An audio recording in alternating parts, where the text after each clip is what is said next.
Vou falar sobre o STJ, mas vou ampliar um pouco essa minha análise, que eu quero partilhar com os senhores, mais como um diálogo, mais como uma troca de ideias, do que como uma palestra.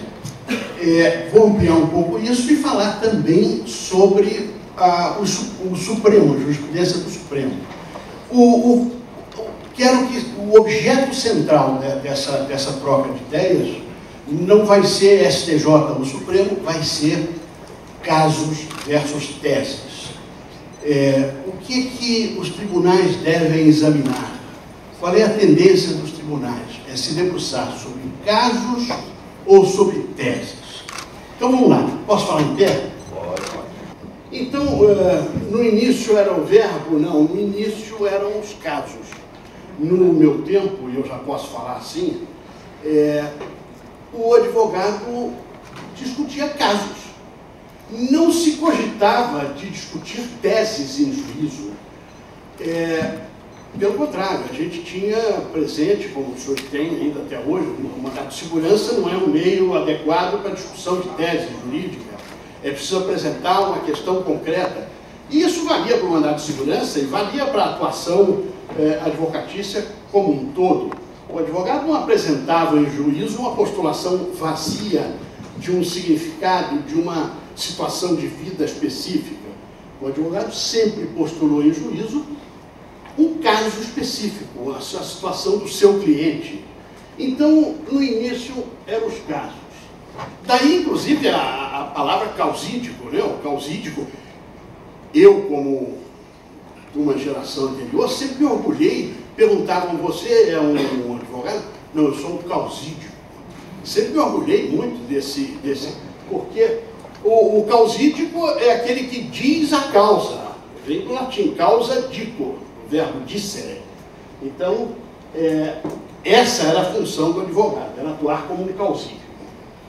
É óbvio que sempre houve na Constituição brasileira o controle de constitucionalidade.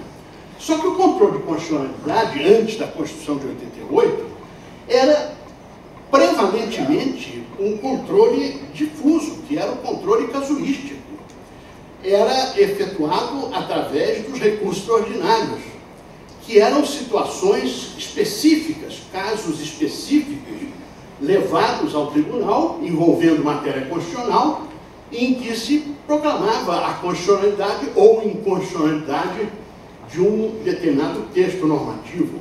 Esse texto, uma vez proclamado como inconstitucional pelo Supremo Tribunal Federal num recurso ordinário, poderia até vir a ser retirado da legislação através de uma resolução do Senado Federal, que se revestia de uma importância razoável, porque cabia ao Senado retirar ou não, e esta era uma decisão política, de cunho legislativo mesmo, cabia ao Senado definir se retirava ou não aquele texto normativo do mundo jurídico, em acatamento à decisão proferida no Supremo em relação àquele caso específico daquele RE. A gente chamava esses casos, quando eram os primeiros casos sobre uma determinada matéria, e aí começou a caminhada em direção à tese. Aí chamava-se esse primeiro precedente de leading case, né? O precedente inicial, ao qual se vinculavam, entre aspas, as demais situações semelhantes, que envolvessem circunstâncias fáticas, presta atenção, fáticas e jurídicas idênticas. Então, aí é que começou a caminhada em direção à tese. O controle de constitucionalidade, antes da Constituição de 88, um controle abstrato, era um controle esporádico, era uma representação de inconstitucionalidade que era promovida pelo Procurador-Geral da República, era o único legitimado, então era algo muito restrito. É claro que houve diversas representações de inconstitucionalidade no Instituto, era utilizado, mas era uma coisa que não era excepcional, não era ordinária, não era cotidiana. Muito bem, com a Constituição de 88, esse quadro se alterou. Quer dizer, o controle abstrato veio a se estender para um amplo rol de legitimados. As ações diretas de inconstitucionalidade e depois as ações declaratórias de constitucionalidade e depois as ADPF foram se tornando instrumentos de uso corrente. Então, houve o deslocamento dos casos para a discussão das teses jurídicas. É óbvio que, em todo caso jurídico, há uma tese embutida. Ninguém postula algo em juízo sem sustentar um fundamento jurídico específico. Então, quando nós aqui estamos contrapondo o exame de casos ao exame de teses, nós estamos mostrando que, no passado, os tribunais se voltavam para as circunstâncias específicas de cada caso. Era isso que dominava, eles examinavam a tese à luz do caso. Nessa ampliação do controle abstrato, nessa visão jurisprudencial voltada para a formulação jurídica, a formulação jurídica foi se distanciando das circunstâncias de fato, do caso específico. Então, os tribunais, tanto o Supremo como, a partir da emenda 45, o STJ, começaram a se pronunciar sobre o fundamento jurídico que seria aplicável a todas as situações idênticas. Aí é que começam a surgir os problemas. Eu cito aqui o pertence, o RE 172058, num exame de caso, porque há aqui um fenômeno muito interessante. O RE 172058 foi um RE em que se examinou a constitucionalidade do artigo 35 da Lei 7.713, que criou o ILL, o Imposto sobre o Lucro Líquido, que era um imposto que recaía na apuração de balanço, era um imposto de fonte sobre o rendimento do acionista, do sócio, do titular da empresa. Então, recaía sobre o lucro líquido, depois de descontado o imposto corporativo e tudo mais, a uma alíquota de 8%. E recaía quando da apuração do balanço, antes mesmo da distribuição.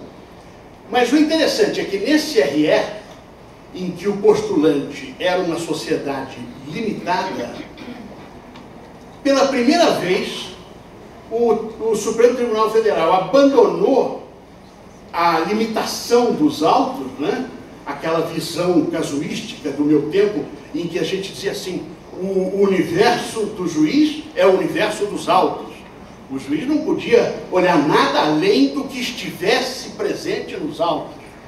Então, nesse RE 172058, o Supremo, já refletindo essa orientação em direção ao exame da tese jurídica em si e das suas repercussões, obviamente, o Supremo, apesar do postulante ser uma sociedade limitada, o Supremo prolatou uma decisão em que ele considerava inconstitucional o artigo 35 da Lei 7.713 no caso de sociedades anônimas. Não havia nenhuma sociedade anônima postulante no caso, mas ele examinou a situação específica da sociedade anônima, quer dizer, ele partiu da tese para o caso e examinou a situação específica da sociedade anônima.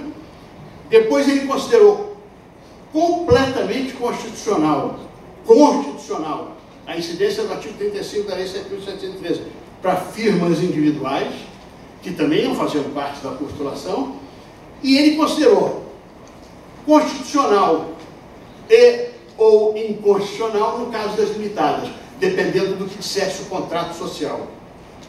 Então vejam que ainda no âmbito do controle difuso, do controle de casos concretos, o Supremo percebeu a necessidade de equacionar aquele julgamento à luz de outras situações que não aquelas dos autos.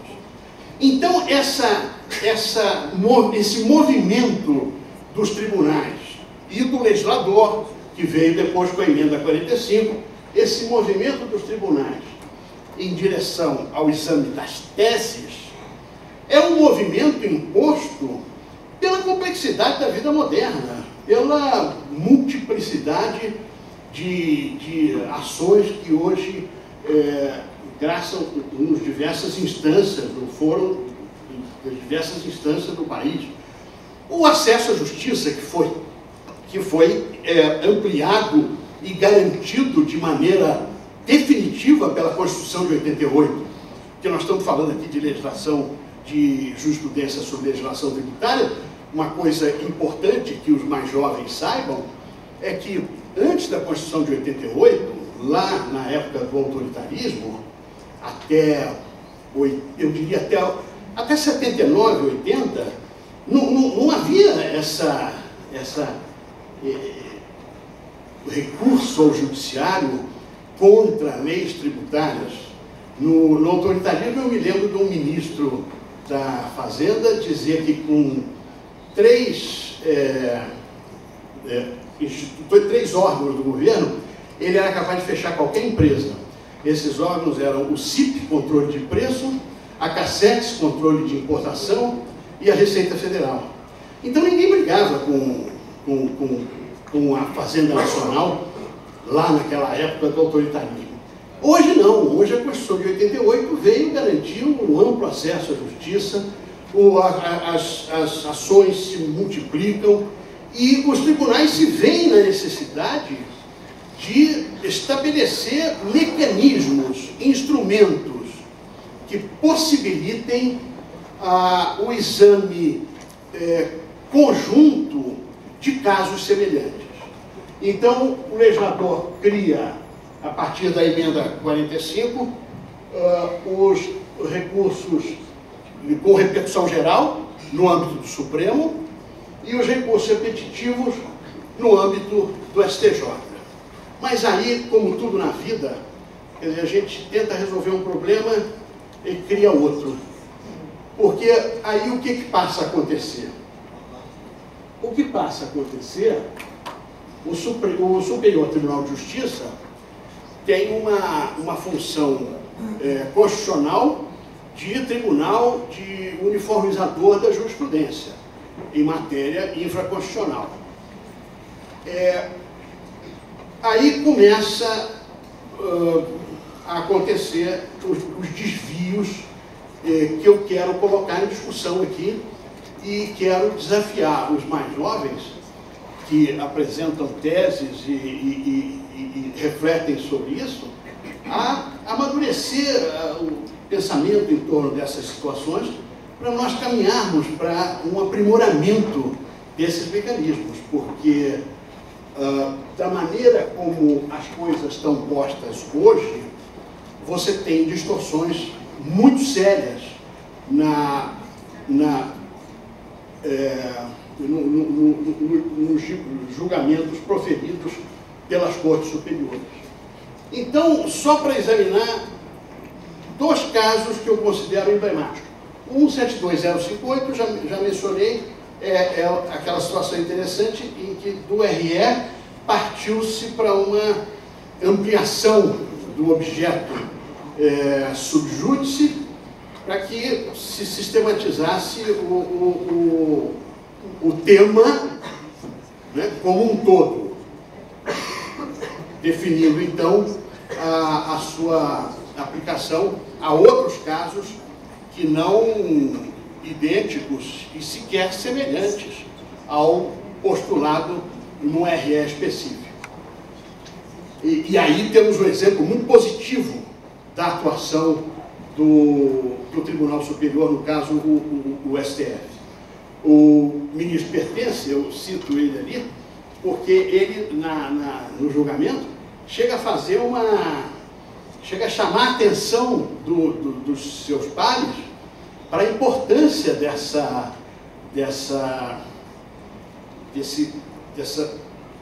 desse rumo que o Supremo imprimiu nesse julgamento. Ele diz: de minha parte, quero assinalar de logo um importante marco na jurisprudência do Tribunal quanto ao âmbito de devolução da questão constitucional envolvida no recurso extraordinário. E aí ele faz um elogio, considera um momento histórico, aquele que o Supremo abandona o casuísmo rigoroso que durante muitas décadas perdurou. Mas nós tivemos outras situações que suscitam problemas, que são os problemas que eu quero levantar, e que merecem a reflexão de todos. Veja um caso, por exemplo, da ADIM 2588, que tratou da tributação internacional. A tributação internacional foi tratada, e aqui eu faço o reparo, não só a atuação dos tribunais, mas a atuação nossa como advogados. A ADIM 2588, tributação internacional, constitucionalidade ou inconstitucionalidade do artigo 74 da medida provisória 2158, ou seja, da incidência do imposto de renda e contribuição social sobre os lucros auferidos por controlado e coligado no exterior. Essa ADIM foi proposta de uma forma em que se pleiteava ou a constitucionalidade, ou se pleiteava a inconstitucionalidade integral do dispositivo. O artigo 74 era inconstitucional, por sólidas razões jurídicas. Eu não vou colocar aqui em discussão o mérito. Eu quero mostrar aos senhores como essa questão do exame de tese é perigoso. De outro lado, a Fazenda sustentava a constitucionalidade integral, é óbvio. A inconstitucionalidade se contrapõe à constitucionalidade. Então, durante 10 anos, brigaram contribuintes e Fazenda em torno da constitucionalidade ou inconstitucionalidade do artigo 74 da medida provisória 2158. E se esqueceram, ou quiseram esquecer, porque os advogados, quando postulam também em função dos interesses específicos dos seus clientes. Então, se esqueceram ou não, que na tributação de controladas e coligadas, você tem uma série de nuances que não necessariamente devem ser examinadas no conjunto, na discussão da tese. Quer dizer, você tem controladas e coligadas que foram criadas exclusivamente com o escopo de promover uma evasão fiscal. Você tem isso. Você tem controladas e coligadas que, ao contrário, não tem nenhum escopo de evasão fiscal, que tem uma operação, às vezes, gigantesca. Eu sempre, como exemplo, dou uma notícia que eu li no jornal, há uns anos atrás, que a Vale teria comprado uma empresa no Canadá por 18 bilhões de dólares, uma empresa absolutamente operacional, uma aquisição que se enquadrava dentro do esquema operacional da empresa. Situações, portanto, de fato, absolutamente distintas. No plano do direito, você tem controladas e coligadas funcionando em países de tributação zero. Isso é uma coisa. Mas você tem controladas e coligadas funcionando em países com a tributação semelhante à do Brasil, ou até mais alta que a do Brasil, 35%, 40%. Então, as situações são distintas. E, no entanto, a discussão foi levada, e foi levada até o fim, a despeito dos esforços isolados de alguns advogados, diga-se, do setor privado e da Fazenda Nacional, no sentido de distinguir as situações que estavam sendo objeto da incidência para extrair uma decisão apta a fazer justiça a cada uma das situações específicas. Mas não foi isso que aconteceu.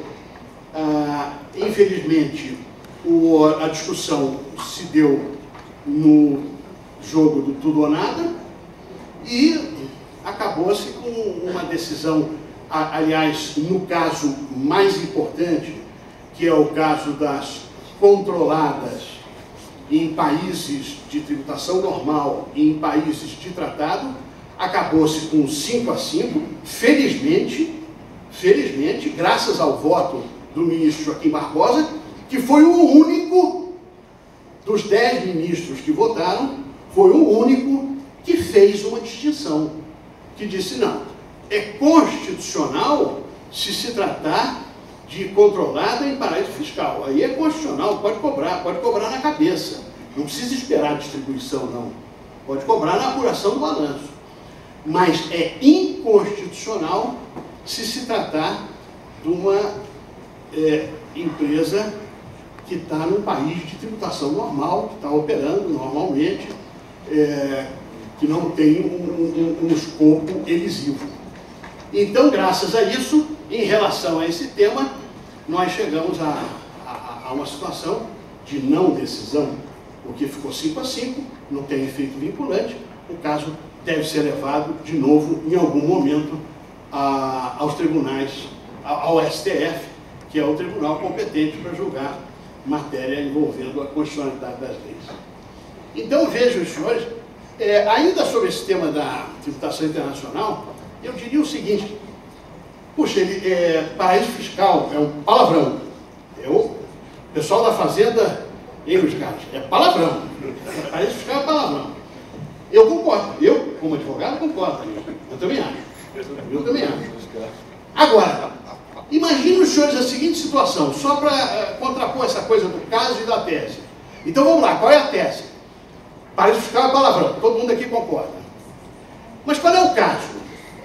Imagina uma grande empreiteira brasileira que seja chamada a fazer a duplicação do Canal do Panamá. E o Canal do Panamá o Panamá é um paraíso fiscal, listado lá pela Receita Federal. Então, esta empresa, uma Odebrecht da vida, um OAS, uma grande empreiteira, Camargo Correia, uma grande empreiteira, é chamada pelo governo do Panamá para fazer a duplicação do Canal do Panamá. Ela vai ser tratada fiscalmente como alguém que tem um escopo elisivo? Não tem pé nem cabeça. Os senhores vão de concordar. Então, é esse o desafio que eu estou colocando aqui perante os senhores. A tese existe sempre. Seja no exame do caso, seja no exame da tese. Agora, a tese há que se verificar sempre os desdobramentos da aplicação de uma determinada tese. Ainda ontem foi julgado no Supremo a questão das cooperativas. E o caso principal, o caso básico, que foi julgado por unanimidade, não foi isso, Luiz Carlos? Unanimidade. O caso principal era o caso da Unimed. A Unimed é um gigante cooperativo. Eu, pessoalmente, nem sabia que era uma cooperativa. Para mim, a Unimed era uma empresa de prestação de serviços de saúde. Então, o tribunal julgou que incide PIS e COFINS sobre a receita da Unimed, porque viu o caráter. Nós estamos falando de cooperativas de trabalho, cooperativas de serviço de trabalho. Está muito bem, foi julgado pelo Supremo e essa essa questão tinha repercussão geral e vai ser aplicada a todas as cooperativas de trabalho. Agora, imaginem os senhores uma cooperativa de 15 pescadores ali na ilha, na praia de Trindade, ali no litoral de São Paulo, que se reúne para... É justo a mesma decisão ser aplicada a uma situação que, casuisticamente, de um ponto de vista fático, é completamente diferente? Então, esse é o grande desafio. No plano verão, julgado que o Supremo, e aqui vai, eu já fiz a crítica aos colegas advogados quando falei da DIN 2588. Então agora vou fazer a crítica aos eminentes juízes e ministros, no caso do STJ, já que o meu tema é o STJ. Então vamos fazer a crítica aos ministros do STJ. O plano verão foi julgado pelo Supremo como inconstitucional. O expurgo era inconstitucional. A maioria aqui dos jovens nem sabe do que se trata isso, porque isso é correção monetária de balanço de 89, 25 anos atrás. E aí já começa o primeiro absurdo, mas aí foge ao tema da minha apresentação aqui, da minha troca de ideias, que é o fato de você ter uma questão julgada 25 anos depois. Então, a correção monetária do balanço foi julgada ano passado, 2013. E foi julgada inconstitucional. Aquele expurgo praticado foi inconstitucional. Bom, eu tenho poucos casos, porque a maioria dos casos que nós tínhamos já transitaram favoravelmente ao contribuinte, transitaram nas esferas do TRF, ou até mesmo do STJ. Agora vamos ver o que aconteceu no STJ com essa decisão do Supremo no ano passado.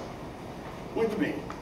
O STJ, lá atrás, tinha julgados dizendo que o expurgo era ilegítimo e que tinha que se aplicar o IPC de 70,28. Depois vieram outras decisões de turma dizendo que o expurgo era legítimo e, portanto, não tinha que aplicar ajuste nenhum. Aí, isso foi pacificado em 94, numa decisão do ministro, em que foi relator o ministro Saulo Figueiredo, em que ele pegou aquele índice de 70,28, ele disse que era ilegítimo o expurgo, que precisava ser ajustado, mas ele pegou o 70,28 e recalculou,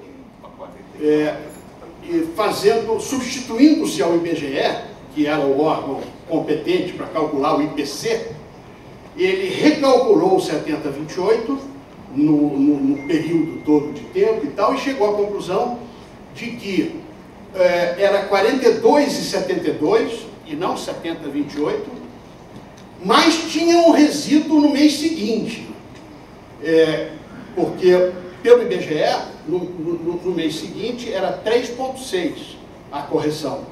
E ele aí aumentou para 10,12 ou 10,14, não é isso? Aumentou no mês seguinte.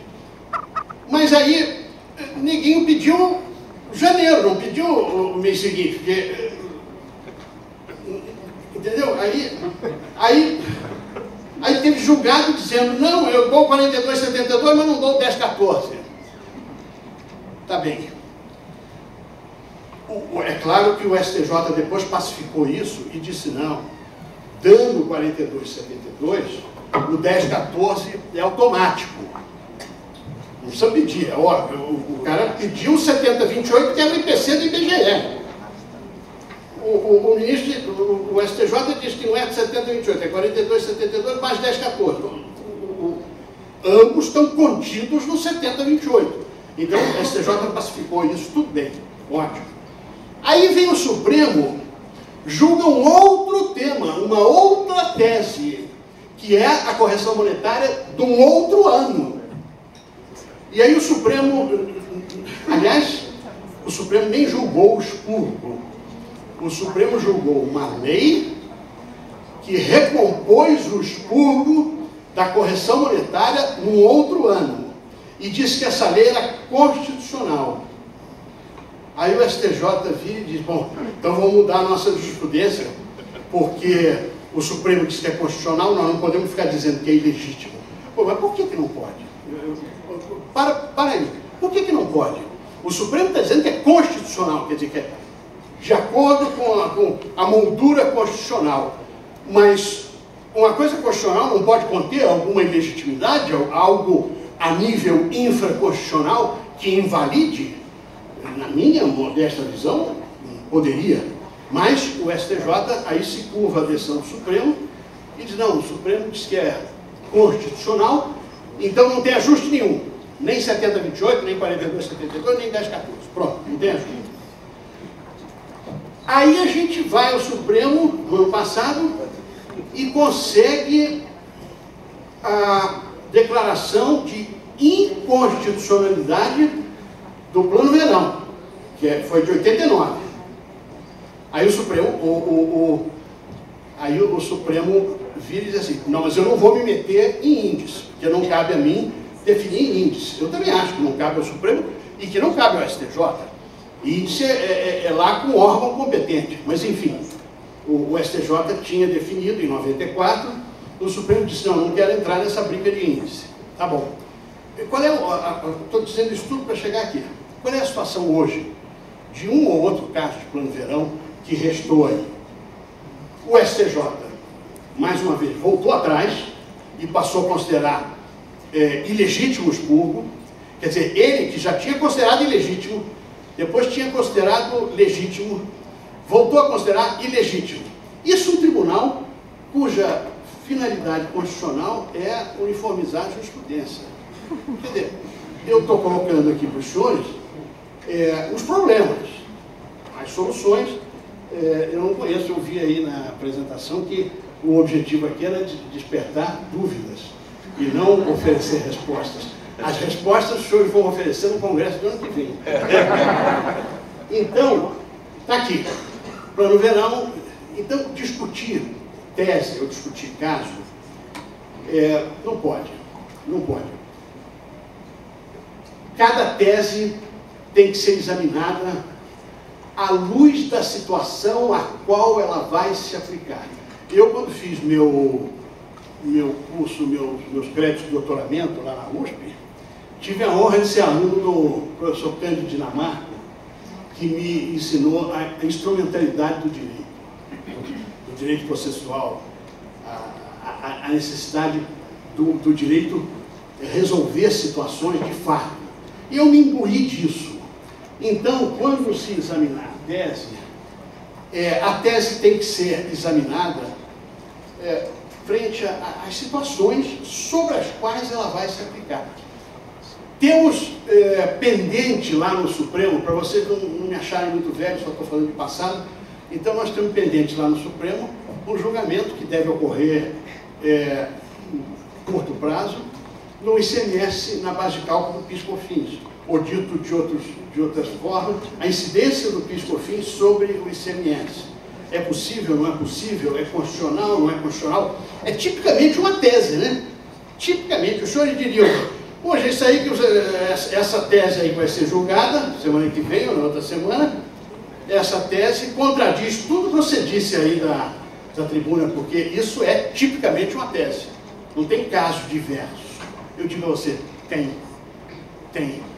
situações distintas que deveriam merecer pelo menos uma reflexão distinta. Eu não estou dizendo que devem merecer conclusões diferentes.